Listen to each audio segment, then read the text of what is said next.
કે તમારું નામ બોલાવે તો વિષ્ણુ ભગવાન શું કે જવા દે ને, એ કે મારા નામનો કોઈક બીજો હોય છે કે મારે લઈને ઓળખાણ નથી, જાણીતો અવાજ નથી. તો ભગવાન આરે જાણીતો અવાજ કરવો હોય ને જાણીતી ઓળખાણ કરવી હોય તો મારે સત્સંગ, જ્ઞાન અને સત્કર્મ સિવાય થવાનું નથી.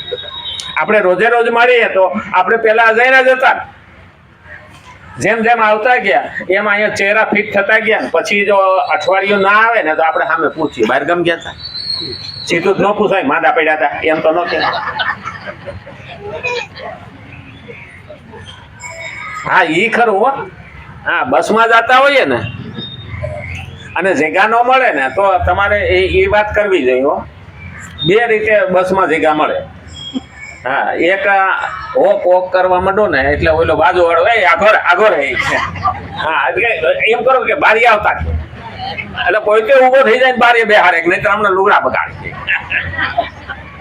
અને બીજી વસ્તુ કે અરે યાર કે 5 વર્ષ પહેલા જે મને ટાઇફોઇડ થયો અને એ દવા ને હેરાન થયો, ત્યાં તો 4 જણા ઊભા થાય જ, મને આવી રીતે લપસીને પડ્યો હતો ને ઢેચાણમાં વાઈ ગયું હતું, એ બધા વાતો અહીં આવતા રહ્યો. એટલે 3 બેઠા હોય તો ચોથાને બેહાડ. આ 2 વાતો તો ખાસ મહત્વની છે. એટલે ભગવાન સુધી જવાનું હોય ને તો જ્ઞાની છે જ્ઞાની મિલે હોય જ્ઞાન કી બાત, ગધે છે ગધા મિલે હોય ગાતમ ગાત. તો સત્સંગીઓ જ્યાં ભેગા થાય ને ત્યાં ભગવાનની વાત આવે, અને ભગવાનની વાત આવે એટલે ઓળખાણ વધતી. પાછા આપણે ઉપર ત્યાં ભેગા થવાના હો. ત્યાં નહીં થાય તો અહીં તો થવાના 100%. આપણા ગામ જુદા, આપણી સોસાયટી જુદી, આપણું રાજ્ય જુદું, આપણો જિલ્લો જુદો, બધા જુદા ને, અને છતાં ભેગા કેવા થયા? તો ભગવાન ભેગા કરે કે ના કરે?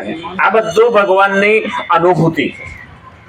અને એટલે કીધું છે પરિવર્તનશીલ સંસારને સ્થિર માનવાથી વાસ્તવમાં જે સ્થિર તત્વ છે તે પરમાત્માની તરફ અથવા તો પોતાના આત્માની તરફ દ્રષ્ટિ જતી જ નથી. તે બાજુ દ્રષ્ટિ ન જવાથી મનુષ્ય તેનાથી વિમુખ થઈને નાશવાન સુખ ભોગમાં ફસાઈ જાય. જે નાશવાન વસ્તુ છે ને એના સુખ ભોગમાં એ ફસાઈ જાય. આપણે પેલી વિઘ્ન દોડ આવતી ભણતા ત્યારે, વિઘ્ન દોડ આવતી, 20માં એક આડઈશ મૂકી હોય તો દોડતા દોડતા કૂદવાનું, એમાં પગ અડી જાય ગોથું મારી જાય. ન મારી આવું જ છે હો. ભગવાન સુધી જવાનું છે અને વિઘ્ન દોડ છે. ક્યાંક કામ આવ્યો, ક્યાંક ક્રોધ આવ્યો, ક્યાંક મોહ આવ્યો, આ બધી એ અડચણો છે. એ કૂદતા જાય ને ક્યાંક અટવાઈ જાય, અને એ અટવાય નહીં એના માટે થઈ અને જ્ઞાનની જરૂર છે. તો અહીંયા એ જ કીધું તત્વથી વિમુખ થયા વિના કોઈ સાંસારિક ભોગ ભોગવી જ શકતો નથી. અને રાગપૂર્વક સાંસારિક ભોગ ભોગવવાથી મનુષ્ય પરમાત્માથી વિમુખ થઈ જાય છે.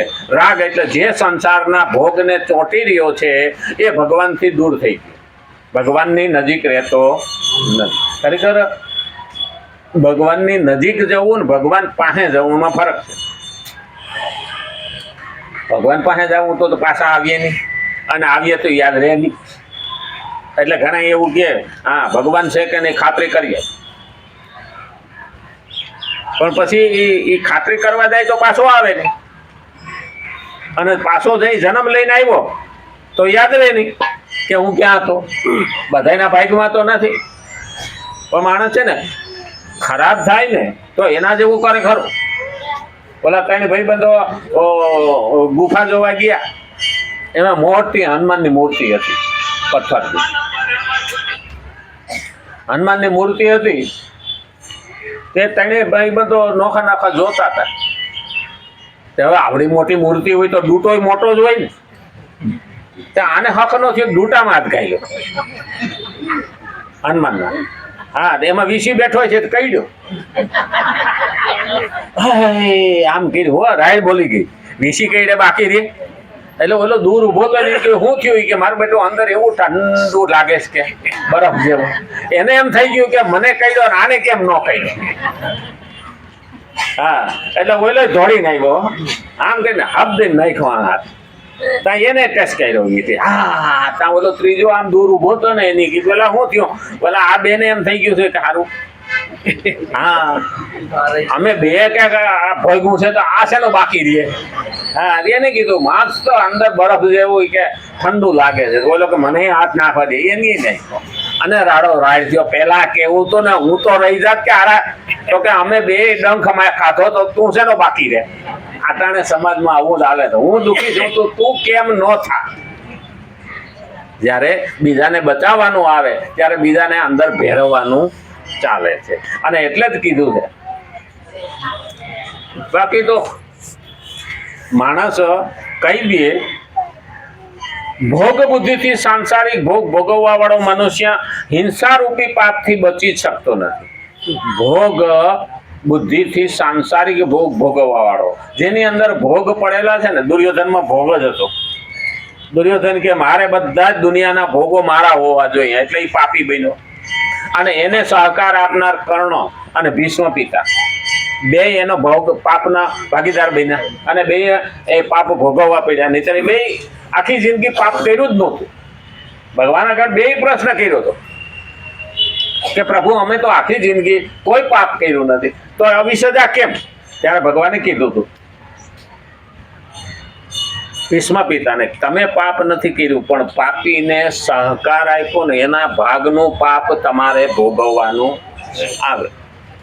અને કર્ણને પણ આ જ કહ્યું કે તે તારા માટે નથી કર્યું પણ હરામખોર માટે થઈને તે પાપ જે કર્યું છે, જે તે કર્યું છે ને એનો ભાગીદાર તું થયો.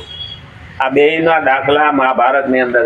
એટલે મહાભારતમાં જે ભૂલો થઈ ને એ આપણા જીવનમાં ન થાય એના માટે મહાભારત છે. અને રામાયણમાં જે જીવનમાં જીવવું જોઈએ ને એ બધું આપણને કીધું. એટલે મહાભારત આપણને ભૂલ ન થાય એના શીખડાવે છે. રામાયણ છે એ એમ કહે છે કે મારા જીવા પ્રમાણે જીવશો તો ભૂલ થશે નહીં.